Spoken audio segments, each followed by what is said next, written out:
Hello everybody, today we'll talk about how to fix or how to solve your TikTok app. To know how to fix or how to solve TikTok app problem, you should just go to settings as you see. After that, in this page you will enter to apps, default apps, app settings. When you'll find this page, you will search about the application of TikTok and you will click here in this window. When you'll find this page of app info, you will click on first app and you will click OK. Then you will enter to storage.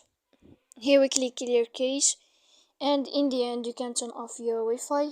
You will wait a moment and you can turn on your Wi-Fi again. If it's not working, you can turn off your phone to fix that problem you have on TikTok. So please don't forget the problem of TikTok error. So please don't forget to support us by like and subscribe. See you next time in another video, and thank you for your attention and your watching.